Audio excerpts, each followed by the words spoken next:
Diasco Foot, le miroir du football de la diaspora congolaise.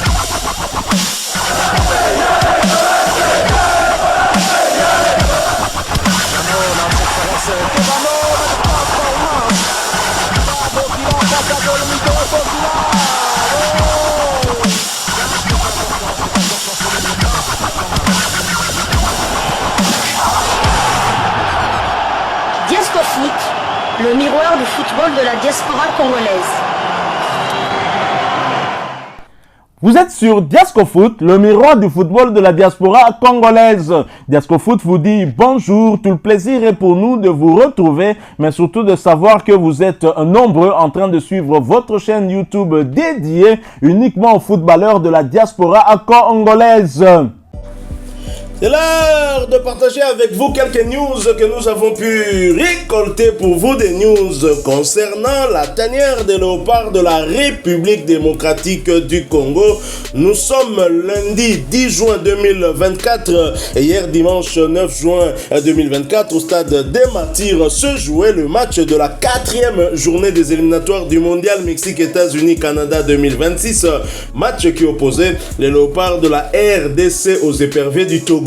Avant ce match, les éperviers du Togo n'avaient pas perdu sur 3 rencontres. La République démocratique du Congo, qui sortait d'une victoire, une défaite et un nul, avait à cœur de confirmer à la maison en remportant ce match. Les Togolais, quant à eux, voulaient bien évidemment ne pas perdre, comme ils ont déjà réussi à les faire face aux 2 premiers de nos groupes, à savoir le Soudan ainsi que le Sénégal. Coupe du monde 2026, la RDC impitoyable titre Afrique Foot.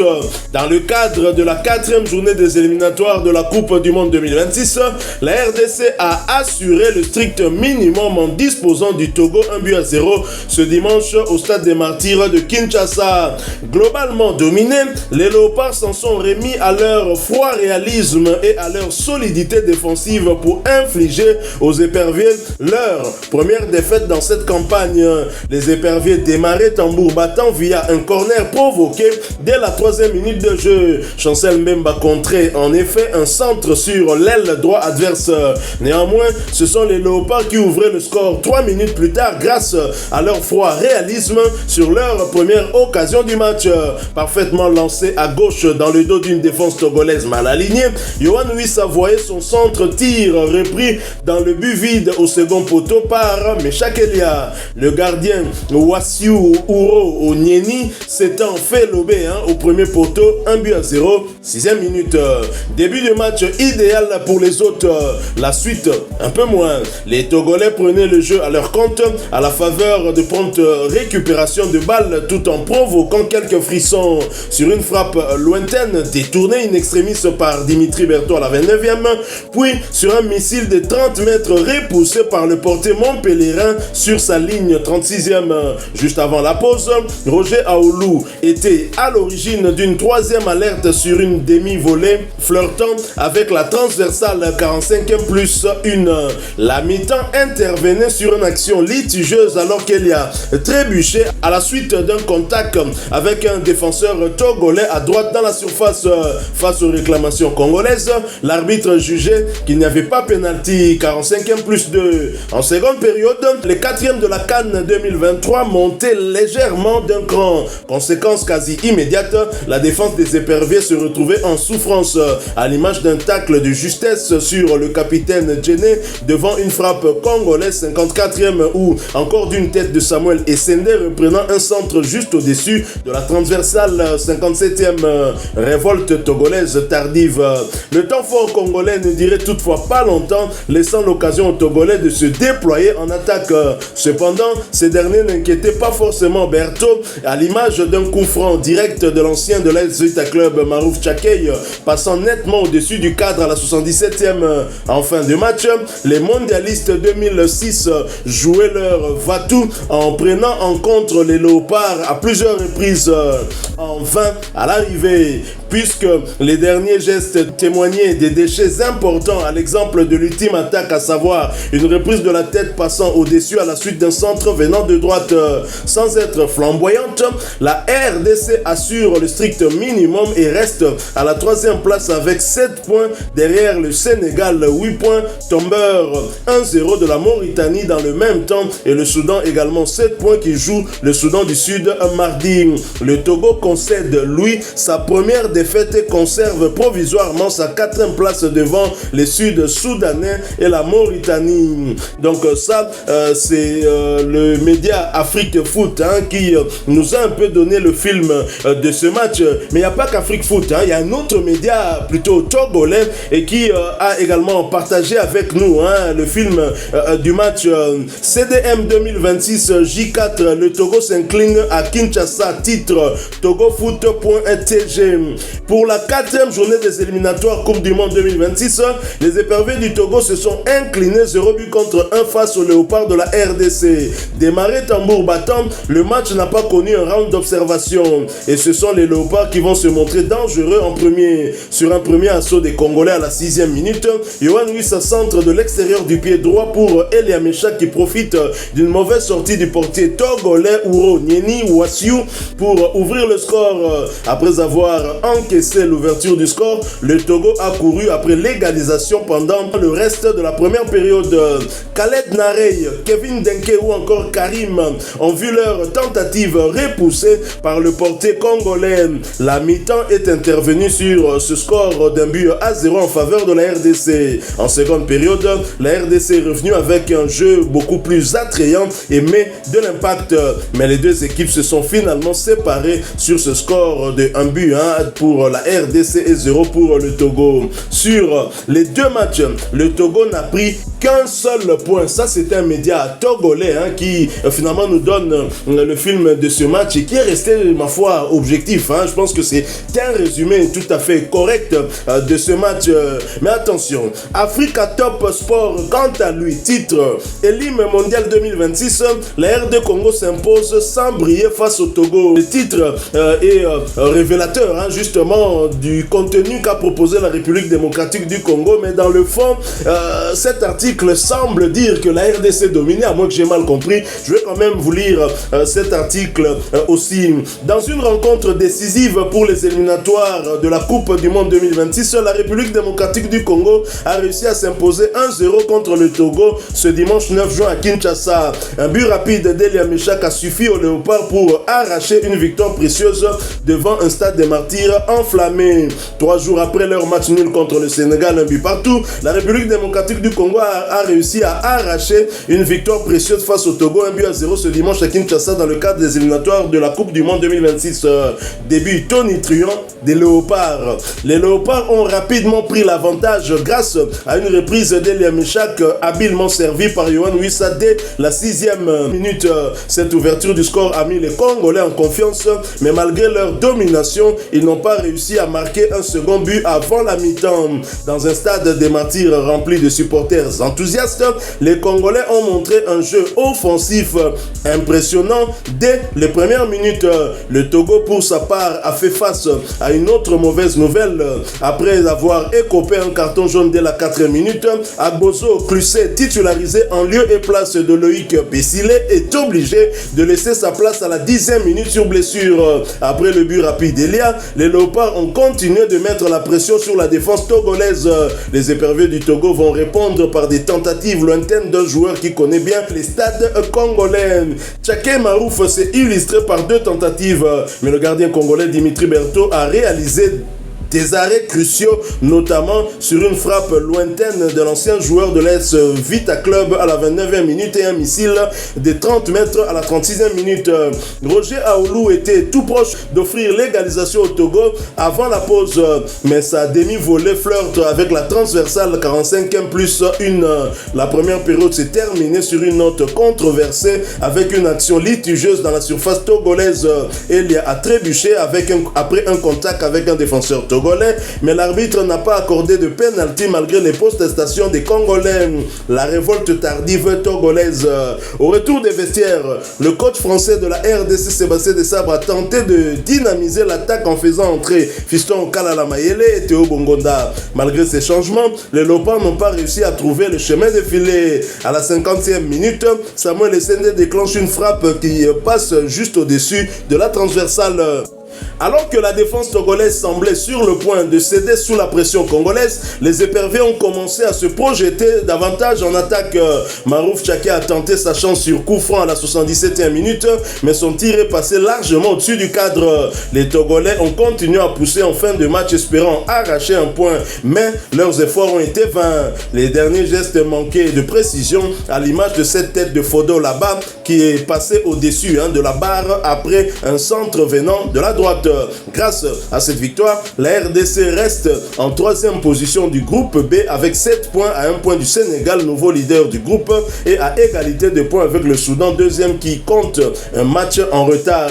Le Togo, quant à lui, reste en 4e position. Donc voilà, la République démocratique du Congo qui fait l'essentiel, c'est ce qu'on pourrait dire, et qui remporte donc ce match face aux éperviers du Togo. Et pour ce match, Sébastien Desabre avait un tout petit peu remanié son équipe avec 3 changements, 50% de changements en défense avec les 2 latéraux qui remplaçaient du côté gauche Joris Kaimbe qui remplaçait Arthur Maswaku, du côté droit Gédéon Kaloulou qui retrouvait sa place de titulaire en remplacement d'Axel Touanzebe. Au milieu de terrain, Charles Piquel était laissé sur le banc pour Edo Okayembe. En attaque, bien évidemment, il n'a pas changé son équipe qui avait joué contre le Sénégal. Et curieusement, Paulo Duarte du côté togolais a fait également le même nombre de changements par rapport à son 11 de départ. Il a eu à changer 3 joueurs. Au niveau du Sénégal, il avait joué avec le gardien Mensah, alors que contre la République démocratique du Congo, c'était Ouro Onyeni qui était dans les perches.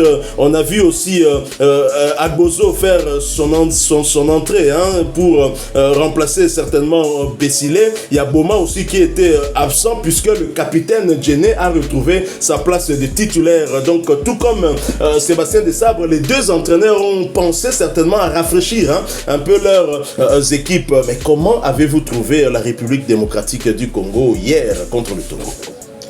Pour moi, c'était un match à oublier au plus vite. Il y avait aucun contenu, il y avait rien du tout. Même avant qu'on marque le but, c'est les Togo qui avait la main mise sur ce match dès le début de la rencontre. Tu peux même parler, on a marqué un but, je dirais pas contre le cours du jeu, mais sur une contre-attaque rudement menée, et ça a abouti à ce but. À partir de ce but-là, on s'est dit que non, les Togolais vont se découvrir et la RDC va empiler 2, 3, voire même 4 buts, mais là, rien n'y allait. Même le coach Sébastien Desabre l'a dit lors de la conférence de presse, on n'était pas présent lors des 2e ballons ni les 3e ballons. Donc c'est le Togo qui avait la possession, et pire même en première mi-temps, le Togo avait plus de 60% de possession. Comme l'a dit aussi le coach Sébastien Desabre, il a rectifié un peu le tir en seconde mi-temps en sortant le fantomatique Kakuta pour le remplacer, pour renforcer le milieu du terrain. Et ça, il y a eu un léger mieux. C'est vrai que là, le Togo a continué de pousser, de dominer, mais c'était une domination stérile par rapport à la première mi-temps. La première mi-temps, on a vraiment failli. Nul était un très grand Berthaud dans les perches. On pouvait perdre, même voire perdre ce match. Berthaud et la maladresse aussi des attaquants togolais. Tout à fait, parce que Berthaud, là, je sais pas, il y a un tir de loin, je sais pas si c'est de Marouf, la balle qui rebondit devant lui, et il le sort, en corner, et c'était vraiment une occasion franche. Mais bon, voilà, comme on dit, c'est un marathon, c'est pas une course de 100 mètres. On a joué que 40% des matchs. Il reste encore 6 matchs à jouer, donc le chemin est encore long pour espérer... 6 matchs à jouer, surtout 3 à l'extérieur. 3 à l'extérieur, exactement. 3 à l'extérieur et 3 à domicile. Oui. Donc, voilà, donc le chemin est encore long. L'essentiel est que nous ne sommes pas largués par rapport au Sénégal qui est le grand favori. Même si le Soudan peut, en battant l'autre Soudan lors du derby, peut avoir 3 points d'avance sur nous, mais bon, l'essentiel est fait pour moi. Oui, effectivement, dans un championnat, le plus important, ce sont les 3 points. C'est vrai qu'on peut dire qu'on est en retard par rapport au Sénégal, par rapport au goal différence. Hein. C'est vrai, le Sénégal est au-dessus de nous avec 1 point d'avance, mais un goal différence plus 5, ça fait 3 de plus que la République démocratique du Congo qui compte plus 2, et nous devons sincèrement travailler sur les autres matchs qui viennent. Ce qui est important, les Congolais sont déçus, les Congolais disent la manière, hein, bon, évidemment on y reviendra dans un autre sujet beaucoup plus élaboré où on va vraiment essayer de bien analyser ce qui a marché, ce qui n'a pas marché pour ce match. Je pense qu'il y a plusieurs facteurs qui peuvent expliquer ce qui s'est passé hier, parce que je ne reconnais pas la République démocratique, même quand nous jouons bloc bas, nous sommes acculés. On l'a vu au Sénégal, c'était pas comme ça que nous sommes produits. Je pense que si on avait joué de cette façon au Sénégal, on aurait pris l'eau du côté de Dakar. Je crois que il y a d'autres paramètres qui expliquent cette prestation, et Sébastien Desabre a tenté d'ailleurs de l'expliquer, et malheureusement parfois nos confrères ne comprennent pas. Donc jouer au Sénégal et revenir en République démocratique du Congo le vendredi matin pour jouer le dimanche. Le Sénégal jusqu'ici en République démocratique, ça fait combien d'heures de vol? 6 heures de vol. 6 heures de vol. Donc, c'est quasiment comme si nous venions de la Belgique ou de la France. Et donc, par rapport aux Togolais qui sont un peu plus en dessous du Sénégal, eux, peut-être pour arriver jusqu'ici, c'est peut-être 5 heures ou 4 heures. Jouer la veille. Un jour avant nous. Donc, les Togolais avaient déjà un jour de plus de repos pour récupérer. Malgré cela, Duarte a fait les mêmes changements que nous en montant 3 joueurs qui n'avaient pas débuté contre le Soudan du Sud. Et nous aussi 3 pour essayer un peu de rafraîchir surtout le compartiment défense. Et de ce côté-là, je pourrais dire que Sébastien Desabre a réussi son coup parce que la RDC a réalisé un clean sheet. Et quantième clean sheet de Berthaud? En match officiel, c'est le deuxième. Deuxième après celui de l'Afrique du Sud. Moi, je tire quand même mon chapeau à cette équipe qui a su résister. N'oublions pas que c'est pour la première fois que le Togo perd dans ses éliminatoires. Et si j'essaie un peu d'élargir lors de 5 ou 6 derniers matchs du Togo, les Togolais n'ont pas perdu. Et donc, c'est un exploit quand même. Tout à fait. Toujours dans la conférence de presse, il a justifié ces changements en disant que certains joueurs n'étaient pas frais. Donc il a voulu mettre du sang neuf, et c'est tout à fait une raison. C'est pour ça que Maswaku ou bien même Twanzebe n'ont pas débuté cette rencontre. Mais c'est vrai que le match était compliqué pour la RDC. C'est vrai qu'on a été dominé par le Togo, il faut le dire. Mais les 3 points, nous repartons avec 3 points. Comme l'aime bien de le dire José Mourinho. Vous avez eu la possession. Et Duarte, en conférence de presse d'avant-match, il était clair. Duarte a dit très clairement qu'il venait en RDC pour prendre les 3 points pour gagner. Et on l'a vu déjà dès l'entame de la rencontre, il était venu. Il n'y a pas eu de ronde d'observation. Les Togolais ont donné le ton. Ils nous ont pris à la gorge dès les premières secondes du match. Mais malgré notre mauvais match, j'aimerais quand même relever un petit point, c'est la faiblesse de l'arbitrage quand même. Parce que c'est vrai qu'on a gagné que 1-0, les circonstances n'étaient pas en notre faveur. Souvenez-vous c'est vrai que du pressing de Samuel Essendé qui fait un 1-2 avec le faux rebond avec le ballon qui lui revient. Il y a une faute indiscutable. Je ne comprends pas comment l'arbitre qui a le champ devant lui n'a pas sifflé penalty. Et en deuxième période, en gauche, je crois, centre le Méchac. Fiston Mayele qui est tiré. Imaginez-vous, penalty en première mi-temps. Oui, Johan Louis a le converti, ça fait 2-0 en jouant mal. 2-0 et on ne sait pas ce qui peut venir. Mais c'est vrai que là on voit que le score final, mais il y a eu des circonstances qui n'étaient pas à notre faveur. L'arbitre n'était pas à la hauteur. Ces arbitres maghrébins, toujours dans des matchs de la République démocratique du Congo, ça commence à faire trop. Tout à fait. En deuxième mi-temps, il y a Michel qui partait seul là. Il y a la défense qui est mal alignée, mais l'arbitre siffle alors il n'y avait pas hors-jeu. Donc il y a des circonstances comme ça aussi qui, malgré notre mauvais match, le score aurait pu être plus lourd encore. C'est ce qu'on appelle des faits de jeu. Bon, ça fait certainement partie du jeu aussi, mais quand ça se multiplie comme ça, ça peut avoir un impact sur le résultat. Heureusement pour nous que les Togolais n'ont pas inscrit le moindre but, grâce notamment à Dimitri Berthaud qui, pour moi, est l'homme du match. Nous allons en parler, puisque nous allons consacrer tout un sujet à Dimitri Berthaud, mais demain, le temps pour nous de mûrir ce sujet, bien évidemment. Donc voilà, chers amis, chers abonnés, nous sommes arrivés à la fin. Certes, nombreux d'entre vous peuvent être déçus, mais je me poserai la question, pourquoi serez-vous déçus, puisque la République démocratique du Congo a joué 2 matchs à domicile et nous avons fait le maximum de points avec 3 buts inscrits. On a battu la Mauritanie ici 2-0, on bat le Togo 1-0 et les Togolais qui n'avaient pas perdu avant la RDC. Moropebo, et toi là-bas? C'est vrai qu'on est déçus, mais la seule équipe qui a fait le maximum de points chez elle, c'est la RDC. C'est vrai. Mais quelle équipe? Le Sénégal a perdu 2 points face à la RDC, le Togo a perdu 2 points face au Soudan du Sud. Au Soudan et au Sénégal. Le Togo a perdu 4 points de domicile. Du coup, le battait à Poli dans la terrain. À perdre 6 points. 6 points. Et c'est vrai que le Soudan ne joue pas à domicile, mais certes, le premier match, ils ont fait nul contre le Togo. Donc la RDC est la seule équipe, en jouant mal ce dernier match, qui a fait le maximum de points.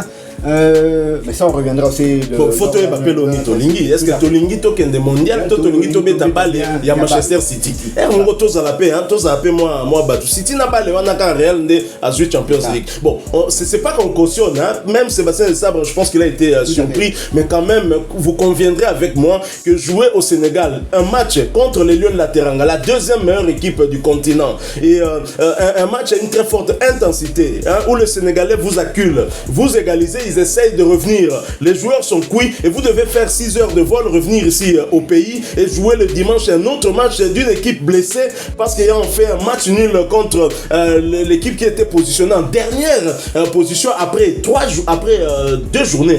Après deux journées. Non, c'est pas évident. Tout à fait, je veux enchérir à ce que vous disiez et pousser un coup de gueule en faveur de la CAF. Nous sommes en fin de saison.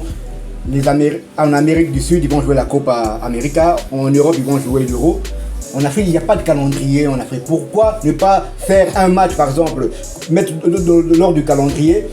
Le deuxième match se joue une semaine ou même 5 jours. 10 jours. On a joué 3 jours, on a fait 6 heures de vol. Le Soudan qui a joué la veille, ils vont jouer 2 jours après nous. Donc ils ont eu pratiquement 3 ou 4 jours de récupération. C'est pas normal. C'est pas normal. Alors que nous sommes en fin de saison. Et les championnats ont été longs. Il y a certains joueurs qui étaient encore sur les terrains le 2 juin. Et c'est pas normal tout ça. Alors que les joueurs sont censés être en congé, on aurait pu mettre par exemple le premier match, ce vendredi et le jeudi prochain. Tout à fait. Vendredi passé par exemple et le jeudi prochain, ça n'aurait rien changé au calendrier, mais ça je comprends pas pourquoi. Il est clair que les joueurs n'ont pas suffisamment eu de temps de récupération. Je parle surtout des Léopards parce que jouer face au Sénégal à Dakar, dans le stade de Diamniadio, où les Sénégalais n'avaient jamais fait match nul dans ce stade-là, c'est dire l'intensité qu'il y avait dans ce match. Et revenir le lendemain matin à Kinshasa, ils ne se sont d'ailleurs pas entraînés, ils étaient simplement en salle. Et ils se sont entraînés le samedi pour jouer un match à très forte intensité aussi le dimanche contre le Togo à 17h. Qui plus est, je vous dis, il y a un problème au niveau de la CAF. Qu'à cela ne tienne, nos joueurs ont su faire l'essentiel, ils se sont montrés réalistes. Et que dire de cette passe à la Modric de Yohan Wissa? Nous en reparlerons dans un autre sujet beaucoup plus élaboré. Merci à vous qui nous avez suivis. Si vous avez aimé ce sujet, laissez-nous un maximum de j'aime. Merci de partager avec nous en commentaire votre point de vue. Et si vous êtes nouveau sur cette chaîne, abonnez-vous. N'oubliez pas d'activer la petite cloche de notification histoire de ne plus rien manquer des prochains sujets que nous allons vous proposer. J'allais oublier quelque chose, on en a parlé ici. Il faut quand même remercier la Fédération Congolaise de Football Association, le ministère des Sports et tout le public qui était au stade pour 7 minutes de silence pour la légende Kouloué, Jean Kasongo Banza qui s'en est allé. Heureusement, les joueurs lui ont rendu hommage et de la plus belle des manières, tout comme Kasongo Banza en 98 qui avait battu le Togo avec un écart d'un but, 2-1, et ses petits frères ont également battu le Togo sur un score étriqué, mais victoire quand même. Une fois de plus, merci, et en espérant vous retrouver bientôt dans un autre sujet d'actualité. En attendant, portez-vous bien. Diasco Foot vous dit au revoir.